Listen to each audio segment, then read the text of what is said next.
Hi guys, welcome to cricket Venkatesh. మన team wise season రివ్యూలో Lucknow super giants గురించి మాట్లాడదాం. లక్నో సూపర్ జెయింట్స్ పాయింట్స్ టేబుల్లో 7వ స్థానంలో ఫినిష్ చేశారు. 7th ప్లేస్ మాత్రం దక్కింది వాళ్ళకి. ఆడిన 14 మ్యాచ్ల్లో 8 ఓడిపోయారు, 6 మాత్రమే గెలిచారు. స్టార్టింగ్లో వాళ్ళ క్యాంపెయిన్ బాగా స్టార్ట్ అయింది. ఫస్ట్ 6 మ్యాచెస్లో 4 గెలిచారు. కానీ అక్కడి నుంచి వాళ్ళ గ్రాఫ్ పడిపోయింది. ఆ తర్వాత at one point they last 4 matches in row, వరుసగా 4 మ్యాచ్లు ఓడిపోయారు. ఓవరాల్గా వాళ్ళ చివరి 8 మ్యాచ్ల్లో 2 మాత్రమే గెలిచారు. సో వాళ్ళ క్యాంపెయిన్ అక్కడ సెకండ్ హాఫ్లో దారుణంగా దెబ్బతింది. ఇది కొత్త టీం కదా, లాస్ట్ టైం కూడా ప్లే ఆఫ్స్కి వెళ్ళలేదు వీళ్ళు. అంతకుముందు ఫస్ట్ 2 సీజన్స్ వాళ్ళు ప్లే ఆఫ్స్కి వెళ్ళారు. లాస్ట్ టైం ఈసారి 2 సార్లు కూడా వాళ్ళు లీగ్ స్టేజ్లో నిష్క్రమించారు. లాస్ట్ ఇయర్ అప్పటి కెప్టెన్ రాహుల్ని పబ్లిక్గా వాళ్ళ ఓనర్ సంజీవ్ గోయింకా మందలించడం మనం చూసాం. మరి రిషబ్ పంత్కి అయితే అలాగా పబ్లిక్గా ఏమి అనలేదు, కానీ మరి లోపల డ్రెస్సింగ్ రూమ్లోనే ఎక్కడో అతని క్లాస్ పీకడం మనకు తెలీదు. ఒకటేమనిపిస్తుందంటే చాలామంది ఫీల్ అవుతుంది, రిషబ్ పంత్ ఫెయిల్యూర్ వల్లనే వాళ్ళు ప్లే ఆఫ్స్కి వెళ్ళలేకపోయారు. రిషబ్ పంత్ బ్యాట్స్మెన్గా ఫెయిల్ అయ్యాడు. అతను 269 రన్స్ మాత్రం చేశాడు. ఒక 50 చేశాడు మొదట్లో, అది చాలా లో స్ట్రైక్ రేట్తో. అండ్ 100 చేశాడు చాలా లాస్ట్ మ్యాచ్లో ఆర్సీబీ మీద, బ్రహ్మాండమైన స్ట్రైక్ రేట్తో చేశాడు. కానీ అప్పటికి ఆ మ్యాచ్ కూడా ఓడిపోయారు. మిగతా అన్ని అతని స్కోర్స్ అన్నీ కూడా చాలా డిసప్పాయింటింగ్.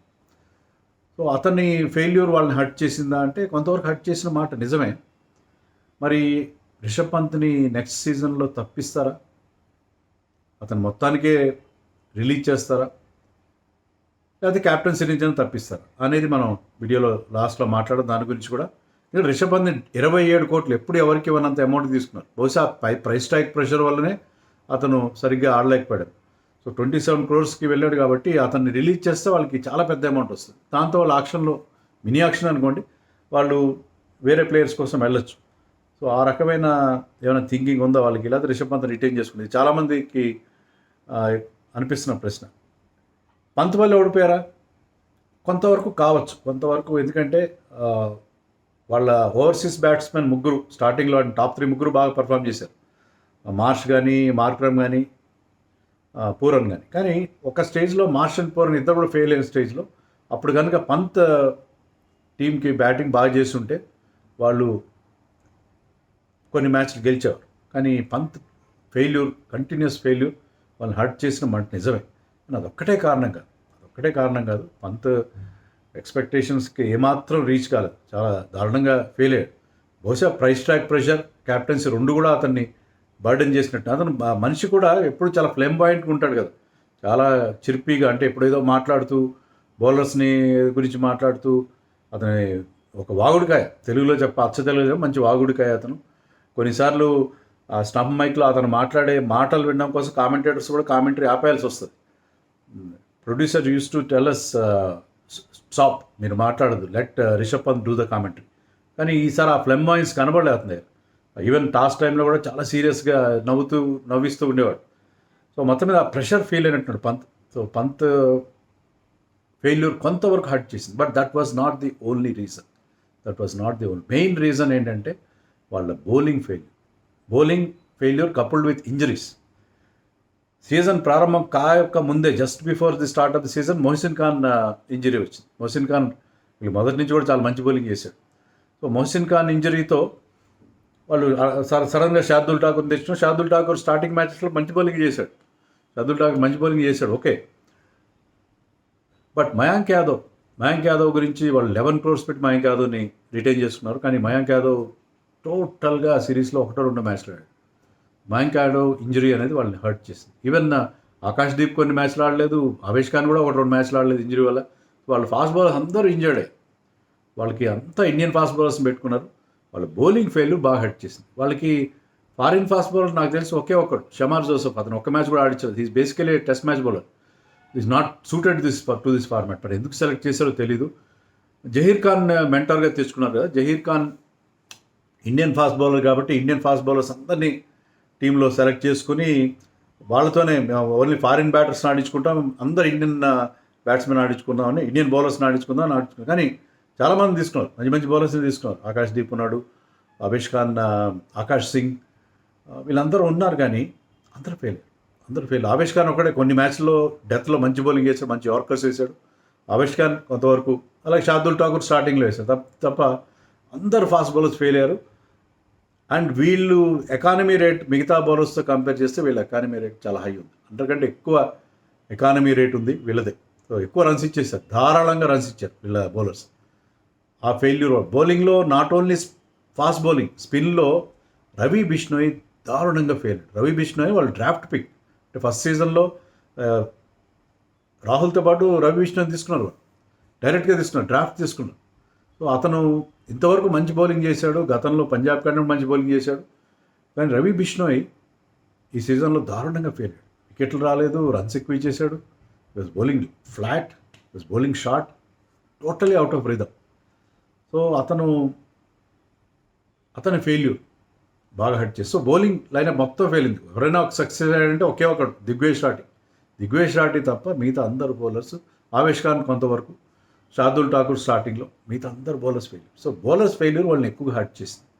బ్యాట్స్మెన్లో ముఖ్యంగా మనం చెప్పుకున్నట్టు టాప్ 3 బాగా పర్ఫామ్ చేశారు. 627 రన్స్ చేశాడు మిచెల్ మార్ష్, దాంట్లో ఒక సెంచరీ 6 50s ఉన్నాయి. నికోలస్ పూరన్ 5 50s చేశాడు, అతను 520, 521 ఆయన రన్స్ చేశాడు.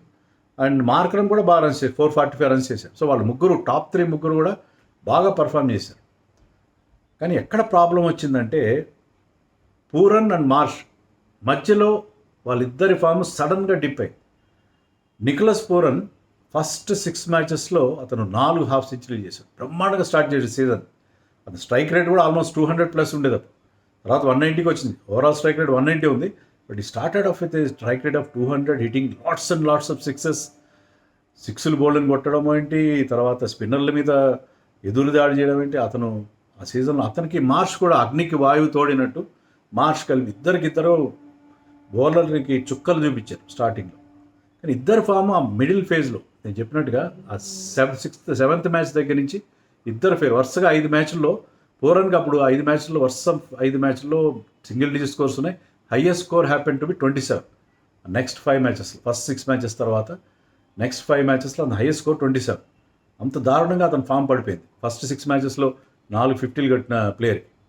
మార్చ్ కూడా ఆ పీరియడ్లో ఇతనంత ఫెయిల్ అవ్వలేదు కానీ 2 30లు, ఒక 40 ఉన్నాయి ఆ స్టేజ్లో. కానీ అతను కూడా ఆ 5 మ్యాచెస్లో అతను హైయెస్ట్ స్కోర్ 47 అంత ఉంది. సో వీళ్ళిద్దరు ఫామ్ ఒకేసారి డిప్ అవ్వడం, ఆ ఫేజ్లోనే వాళ్ళు ఆ వరుస పరాజయాలు ఫేస్ చేశారు.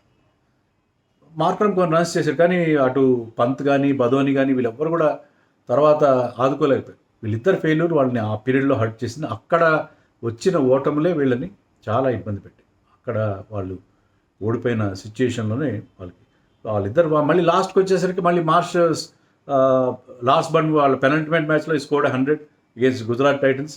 అండ్ పూరన్ కూడా ఒక 40, ఒక 50 చేశాడు. అంటే రిజంప్షన్ తర్వాత, బ్రేక్ తర్వాత, మళ్ళీ IPL రెజ్యూమ్ అయిన తర్వాత మళ్ళీ వాళ్ళు ఫామ్ అందుకున్నారు ఇద్దరికిద్దరు. కానీ అప్పటికే పుణ్యకాలం గడిచిపోయింది. So LSG went out of the reckoning. So LSGకి చాలా చాలా డిసప్పాయింటింగ్ సీజన్. ఇంజరీస్ అనండి, బౌలింగ్ ఫెయిల్యూర్, తర్వాత ఇలా కీలక సమాధ్ లాంటి ప్లేయర్స్ కూడా బాగానే ఆడారు, లాస్ట్లో మంచి ఫినిషింగ్ ఇచ్చారు. కానీ ఓవరాల్గా క్యాచ్లు కూడా చాలా వదిలేశారు. Catching also score. సో వాళ్ళకి ఏది కలిసి రాదు. Bowling failure, Pant failure, and ఒక పర్టికులర్ పీరియడ్లో Pooran and Marsh failure. Pooran Marsh కనుక అదే ఫామ్ కంటిన్యూ చేస్తే వీళ్ళు క్వాలిఫైర్ 1 ఆడి ఉండేవారు. అంత అద్భుతంగా వాళ్ళు ఇద్దరు, ఎందుకంటే ఇద్దరు కూడా బిగ్ హిట్టర్స్, వాళ్ళిద్దరు match winners on their day. So వాళ్ళిద్దరూ ఫుల్గా ఫామ్లో ఉండుంటే వీళ్ళ పరిస్థితి వేరే ఉండేది. అండ్ పంత్ కూడా ఫెయిల్యూర్ వెళ్ళి హర్ట్ చేసింది.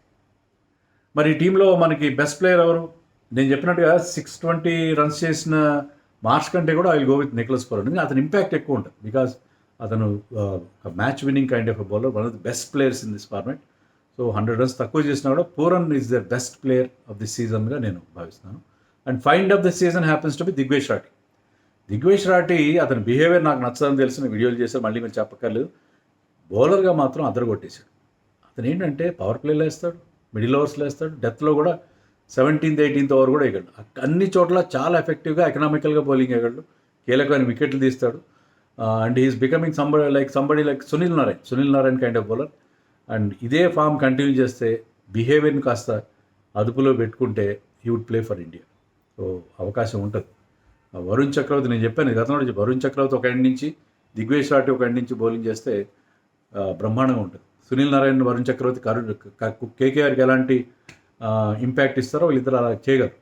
వాళ్ళిద్దరూ, అతను is find of the season, most impressive, one of the most impressive bowlers of the entire season.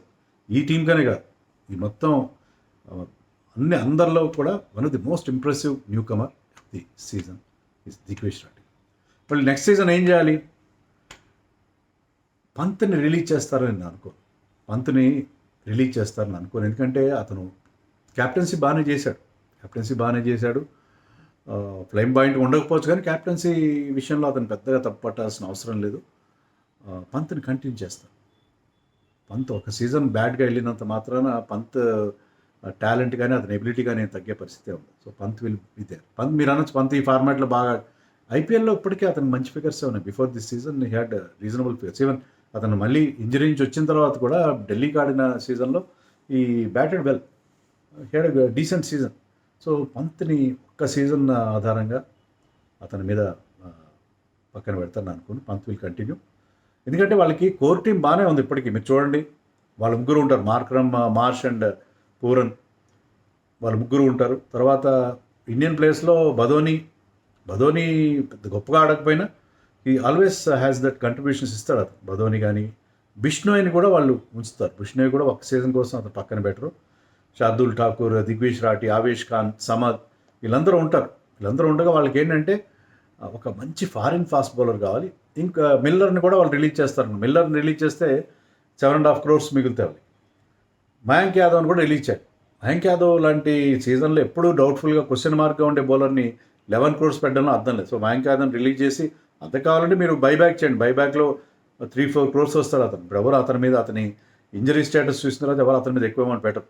So అలాంటప్పుడు మయాంక్ యాదవ్ని రిలీజ్ చేస్తారు. మిల్లర్ ఎందుకునో ఈ సీజన్లో ఫెయిల్ అయ్యాడు. అది కూడా వాళ్ళని హట్ చేసిన మరొక ఆస్పెక్ట్గా మనం చెప్పుకోవాలి. డేవిడ్ మిల్లర్ లాంటి ఒక ఫినిషర్ ఈ సీజన్లో దారుణంగా ఫెయిల్ అయ్యాడు. వాళ్ళిద్దరు రిలీజ్ చేస్తే వాళ్ళకి అక్కడే 18.5 crores వస్తాయి. తర్వాత ఆకాష్ దీప్ కూడా 8 కోట్లు పెట్టారు. Akash Deep is basically test bowler. So Akash Deep అతను కూడా రిలీజ్ చేస్తే మీకు అక్కడే 27 crores కనిపిస్తున్నాయి, 26.5 crores. ఇంకా కొంతమంది ప్లేయర్స్ రిలీజ్ చేస్తే వాళ్ళు 30 crores దాకా వాళ్ళు దాంతో ఆక్షన్లోకి వెళ్ళి ఒక మంచి fast bowler, foreign fast bowler తెచ్చుకోవాలి. మంచి ఫారిన్ ఫాస్ట్ బౌలర్, అలాగే ఇండియన్ ఫాస్ట్ బౌలర్స్ కూడా కొంత ఆకాష్ దీప్ రిలీజ్ చేస్తారు అనుకున్నాం కదా, వాళ్ళు తీసుకోవాలి. షమార్ జోసెఫ్ 75 lakhsకి తీసుకున్న అతను కూడా రిలీజ్ చేయాలి. సో మొత్తం మీద వాళ్ళకు ఫారిన్ ఫాస్ట్ బౌలర్, ఒక ఇండియన్ ఫాస్ట్ బౌలర్, ఇంకొక ఎక్స్ట్రా స్పిన్నర్ షాబాజ్ ఉన్నాడు. షాబాజ్ని కూడా రిలీజ్ చేస్తే చేయొచ్చు. అతను కూడా 2 crores 3 crores తీసుకున్నాడు. సో షాబాజ్ కంటే కూడా వేరే మన ఇండియాలో కొత్తగా ఉన్న స్పిన్నర్స్ని ఎవరైనా తీసుకొని వాళ్ళ బౌలింగ్ డిపార్ట్మెంట్ని స్ట్రెంగ్తన్ చేసుకోవాలి. బ్యాటింగ్లో వాళ్ళు పెద్దగా మార్పులు చేసుకోవాల్సిన అవసరం లేదు. మిల్లర్ ప్లేస్లో మరొక ఫారిన్ ఫినిషర్ని తెచ్చుకోండి. మరొక ఫినిషర్ కూడా వాళ్ళకి కావాలి. ఒక ఫారిన్ ఫినిషర్ని మిల్లర్ ప్లేస్లో ఎవరినైనా తెచ్చుకోవచ్చు. సో ఇది వాళ్ళకున్న రిక్వైర్మెంట్. అంతే తప్ప పంత్ని రిలీజ్ చేస్తారు లేదా క్యాప్టెన్సీని తప్పిస్తారని కూడా అనుకోండి. క్యాప్టెన్సీ తప్పిస్తే బోరన్కి ఇవ్వచ్చు క్యాప్టెన్సీ, నో డౌట్. కానీ ఇండియన్ క్యాప్టెన్స్ కోసం ఎవరైనా ప్రిఫర్ చేస్తున్నారు కాబట్టి Pant will be the face of this team. మనకి ఎల్ఎస్జీ అనగానే పంత్ గుర్తుకొస్తారు. For whatever might the reason. ఒక్క ఫెయిల్యూర్ సీజన్తో అతన్ని పక్కన పెడతారని అనుకోను. మరి మీరేమనుకుంటారో కామెంట్స్లో చెప్పండి.